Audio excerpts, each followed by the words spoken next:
So I'm really pleased to have you on today because I talk to a lot of organisations, and I think zero trust as a principle, whilst it's been around for a long time, there is still a number of myths that I think you could help me today with busting a few of those. So if you wouldn't mind, I'll throw some of those at you and see if you can share your thoughts around them. Yeah, let's do it. Let's dive into it. So I'll start with my favourite one, which I hear quite often, and that is, we use VPNs. VPNs are secure and they're here to stay. What are your thoughts on that one, Daniel? Yeah, it's an interesting one. So VPNs, are they here to stay? Remote access solutions, are they here to stay? The VPN is a remote access solution. So remote access solutions are certainly here to stay. If you think about with the effects of COVID, users working remote, and needing to access applications and data wherever they are, they're still going to have to require to have a remote access solution of sort. But if you look at specifically what a VPN is and how it works is, well, VPNs were brought out in a time where your users would live on a network and your data was typically living in a data center on the network as well. So when your users would try and access data, it would all go by the traditional network path. And then users stepped outside of the corporate network and started to meet customers or work from home or work from coffee shops, and they still needed to access their internal resources and then their internal data. So what we did was we created a VPN, which effectively allowed that user to come back into the network. And we did this by publishing where the data center is, where all of your applications are, to the internet, and said, great, that user, you can come back into my network. And once you're on my network, you can access your data. Now, if you look at this from a security point of view, it's a terrible design. And it's something that security wouldn't do to date, because you're publishing where all of your applications are and where all your data is to the internet to have this listening inbound connection from a VPN. So great, you're telling your VPN user where you are, but you're also publishing where all of your sensitive data is to the internet. So hackers and potential threats also know where you are. The other element of it is you're placing that user back onto your network so they can access the applications.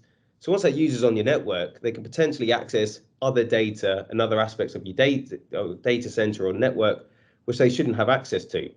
So that sounds like a security threat, or that sounds like a wrong way to do it. But let's add a bit of complexity into there. Third-party providers, third-party suppliers, again, giving them a VPN access. Would you want to put them onto your network and potentially allow them to access anything on your network? No, you wouldn't. So if you're going to build the same thing today, but with a security mindset, you'd build something radically different. And what you do is build something where, well, ideally, you're not publishing where all of your applications are to the open internet. You'd have something in front of that. And then you'd only grant access to applications or specific data that user needs to access. And you'd ideally do that without needing to place them onto the network. And you'd ideally do this based on the identity of the user and the software. So VPNs, traditionally, are they here to stay? No, I don't think so. But remote access, yeah, absolutely. Look at you and me today working remote. I couldn't agree with you more on the, would we do something different today? And just looking at, some of the things you said there, vulnerability exploits, you mentioned about publishing your applications and, talking to, sending out, accepting inbound connections, publishing where you are. If you can find it, you can ping it. If you can ping it, you can scan for vulnerabilities. If you can find those, you can exploit them. So, addresses that challenge straight away.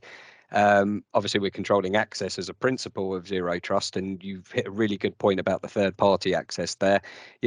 Would you want a third party to have that sort of access in your environment today, particularly with the increase in, supplier side attacks and the supply chain being that risk to your organization? And then finally, not having that user on the network anymore, should a user somehow inadvertently get ransomware, with your solution there and applying the principles of zero trust properly, it can't spread beyond that endpoint, so any kind of ransomware outbreak isn't an outbreak anymore. It's an infected machine, which is a much easier scenario to deal with in an incident response type of. Absolutely. Yeah, I think you covered quite a lot of things there, but eliminating risk or reducing risk, and the third party access one again is, you can have the most secure devices and secure policies put in place, but you don't have that with your third party providers. or contractors. You can't necessarily put your own antivirus or your own security on their devices. So if you're giving them a VPN and they're exposed, then it's a backdoor into your environment. So I think you touched on quite a lot of points there. So yeah, I think we've both answered the question there of, are VPNs here to stay?